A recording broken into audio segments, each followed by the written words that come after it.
नमस्कार साथियों, unique politics पे आप सभी का स्वागत है। मैं उमेश झिलमिलिया। साथियों, आज चर्चा करने वाले हैं हम अम्बेडकर नगर जिले की कटहरी विधानसभा सीट को लेकर के। ये सीट लालजी वर्मा के सांसद बनने पर खाली हुई है। 2022 में समाजवादी पार्टी से विधायक बने थे लालजी वर्मा। उसके बाद 2024 के लोकसभा चुनाव हुए तो वो सांसद बन गए, तो ये सीट खाली हो गई। तो इसी के बारे में आज चर्चा करेंगे और क्या समीकरण है, जातीय समीकरण को समझने की कोशिश करेंगे। और ये प्रत्याशी जो उतारे हैं तीनों पार्टियों ने, क्योंकि तीन पार्टियां यहाँ मुख्य हैं, BJP, Samajwadi party, Bahujan Samaj party. इनके अलावा किसी और पार्टी का ज़्यादा यहाँ वजूद है नहीं। तो तीनों पार्टी के प्रत्याशी को भी समझेंगे, इनका बैकग्राउंड भी जानेंगे, क्या वहाँ की जनता इनको पसंद कर सकती है, किस प्रत्याशी को पसंद करेगी, इस पर थोड़ी सी चर्चा कर लेते हैं। सबसे पहले तो हम बता दें कि ये जो सीट है कटहरी विधानसभा सीट, ये बहुजन समाज पार्टी का एक तरह से गढ़ है। यहाँ पर ओबीसी मतदाता सबसे ज़्यादा है। टोटल अब मतदाता की बात करें तो 4.25 लाख यहाँ लगभग मतदाता है। और सबसे ज़्यादा जाति की बात करें तो सबसे ज़्यादा जाति दलितों की है। एक तरह से दलित यहाँ सबसे ज़्यादा है। उसके बाद ओबीसी में से सैनी, कुमार, कुशवाहा, मौर्य, राजभर, ये सब हैं। उसमें मुस्लिम भी यहाँ 40,000 हैं। ब्राह्मण की आबादी यहाँ पर दूसरे नंबर पर है, लगभग 50-55 हज़ार हैं। तो ये जो यहाँ का जो गणित है, एक तरह से ये गणित हमेशा बसपा के पक्ष में बना है ज़्यादातर, और बसपा यहाँ से कई बार चुनाव भी जीती। तो इस सीट को आसान होता है हमेशा बहुजन समाज पार्टी को जीतना। और बहुजन समाज पार्टी ने यहाँ पर बदल कर भी अगर किसी को टिकट दिया तो वो भी चुनाव जीते। चलिए थोड़ा सा जान लेते हैं कि धर्मराज निषाद जो हैं बहुजन समाज पार्टी के कद्दावर नेता, जो लगातार 3 बार चुनाव जीते, विधायक बने, कैबिनेट मंत्री बने, और आज बीजेपी ने उनको यहाँ से प्रत्याशी बनाया है। वैसे तो 18 में उन्होंने बसपा छोड़ दी थी और बीजेपी ज्वाइन कर ली थी, लेकिन कटहरी सीट पर अब इनको प्रत्याशी बनाया गया है। 1996 की बात करें तो 1996 में पहली बार इस सीट पर धर्मराज निषाद चुनाव लड़े थे और वो चुनाव जीते थे। फिर 2002 में जीते। फिर 2007 में जब पूर्ण बहुमत की सरकार बहुजन समाज पार्टी की बनी थी तो तब भी ये चुनाव जीते थे। तो इनकी बड़ी अच्छी पकड़ थी इस सीट पर। लेकिन उसके बाद बहुजन समाज पार्टी ने इनको कहीं और से टिकट दिया, वहाँ से शायद ये नहीं चुनाव जीत पाए। फिर क्योंकि 3 बार विधायक इसी सीट पर बने, इनकी बहुत अच्छी पकड़ यहाँ पर थी। लेकिन पार्टी सोचती है कि जब किसी की लोकप्रियता ज़्यादा बढ़ जाती है तो किसी और सीट को भी जीता जाए और ऐसे प्रत्याशी को उतारा जाए जो हार ना सके। लेकिन इनकी हार हुई जहाँ से चुनाव लड़े हैं। तो यहाँ पर बहुजन समाज पार्टी का एक तरह से गढ़ है। उसके बाद यहाँ पर लालजी वर्मा 2017 में लालजी वर्मा बहुजन समाज पार्टी के टिकट से चुनाव जीते थे, विधायक बने थे। जब 2007 तक धर्मराज निषाद यहाँ से चुनाव जीते तो 12 तक वो रहे। उसके बाद 12 में यहाँ पर समाजवादी पार्टी चुनाव जीती और 17 तक समाजवादी पार्टी के विधायक रहे। लेकिन 17 में फिर लालजी वर्मा को बहुजन समाज पार्टी ने टिकट दिया। बहुजन समाज पार्टी के ही नेता थे लालजी वर्मा भी, तो वो चुनाव जीते। लेकिन 22 से पहले ही बहुजन समाज पार्टी ने किसी कारण इनको निष्कासित कर दिया और इन्होंने फिर समाजवादी पार्टी ज्वाइन कर ली। तो समाजवादी पार्टी के टिकट से चुनाव लड़े कटहरी सीट पर, एक तरह से बसपा के नेता थे ये। तो ये 2022 में भी जीते क्योंकि पकड़ अच्छी बनी हुई थी इनकी। 17 में बसपा के टिकट पर चुनाव जीते, उसका फ़ायदा इनको मिला 22 में भी, और 22 में ये चुनाव जीते। उसके बाद 24 में सांसद बन गए तो सीट खाली हो गई। तो ये इनका बैकग्राउंड है। आपने देखा कि जो बीएसपी के कद्दावर नेता हैं उनको समाजवादी पार्टी भी और बीजेपी भी ढूंढ ढूंढ कर टिकट दे रही है। आपने कई सीट ऐसी देखी होंगी, या मैं सीधे तौर पर यह कहूं तो बीजेपी में लगभग 30 से 35% ऐसे नेता हैं, सांसद हों, विधायक हों या और नेता हों, ऐसे नेता हैं जो बहुजन समाज पार्टी से ही आए हैं और बहुत अच्छी पकड़ रखते थे, वो इधर आ गए। और समाजवादी पार्टी में तो 40-45% ऐसे नेता हैं, सांसद हों, विधायक हों या नेता हों, जो समाजवादी पार्टी में बड़े नेता हैं, वो बीएसपी से ही आए हैं। यानी कि बीजेपी और समाजवादी पार्टी उन नेताओं को, बहुजन समाज पार्टी के नेताओं को ढूंढ रही है, क्योंकि उनकी पकड़ दलितों में बहुत अच्छी थी और उनको टिकट दे रही है।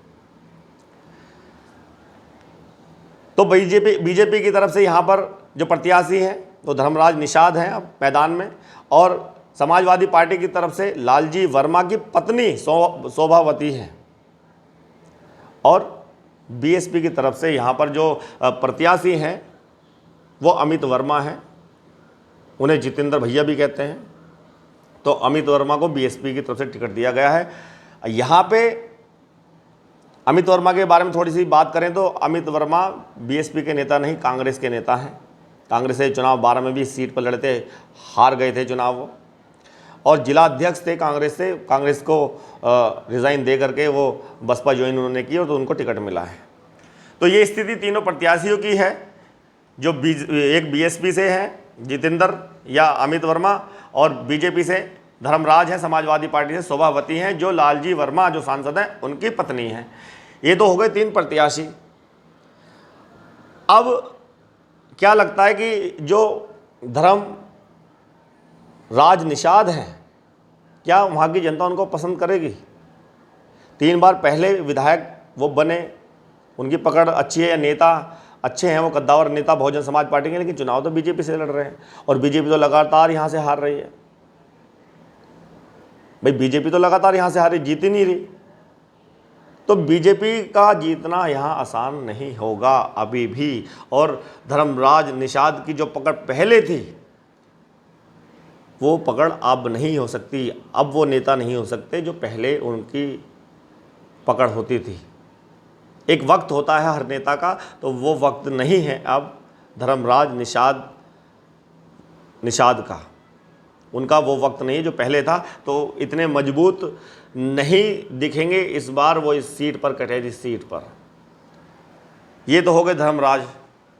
लेकिन जो लालजी वर्मा की पत्नी है शोभावती, क्या जनता उनको पसंद करेगी? नहीं करेगी। कारण समझिए,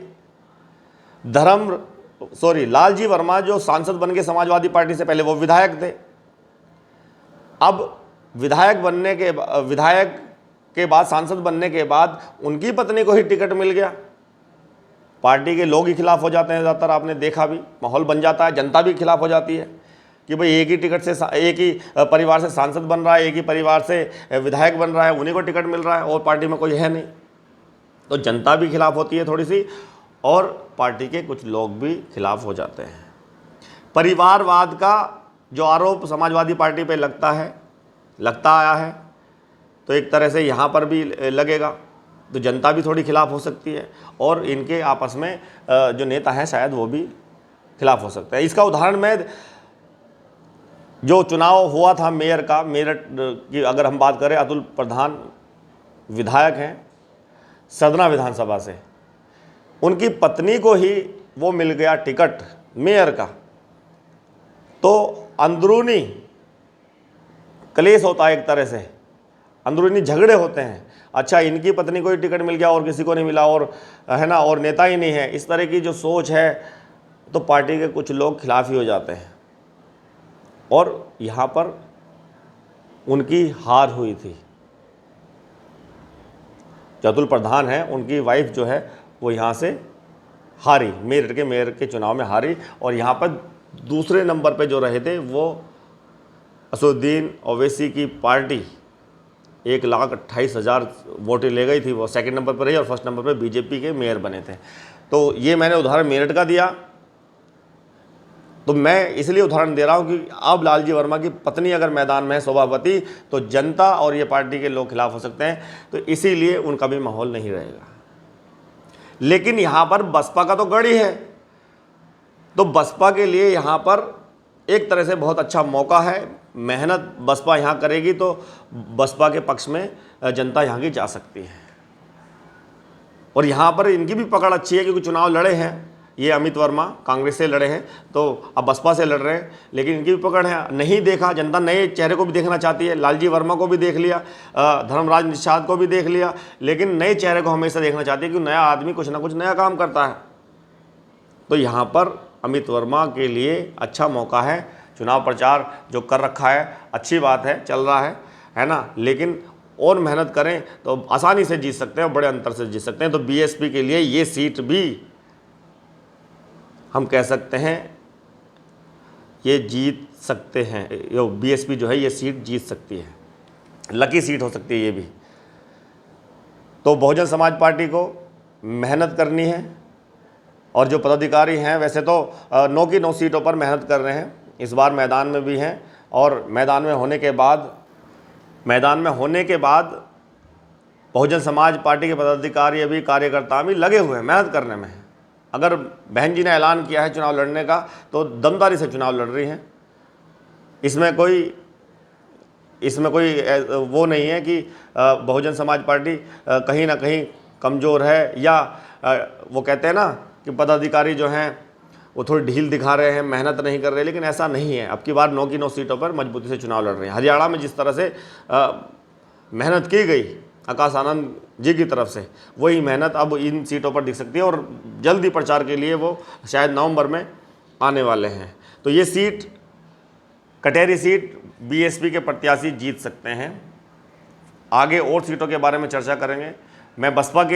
मैंने पहले ही कहा था कि बसपा कुछ सीटें आसानी से जीत सकती हैं अगर मेहनत करे, तो ये सीट भी, कटहरी सीट भी उन्हीं में से एक है।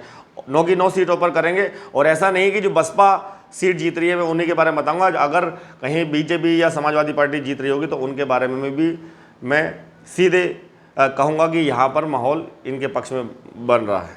बहुत बहुत धन्यवाद, नमस्कार।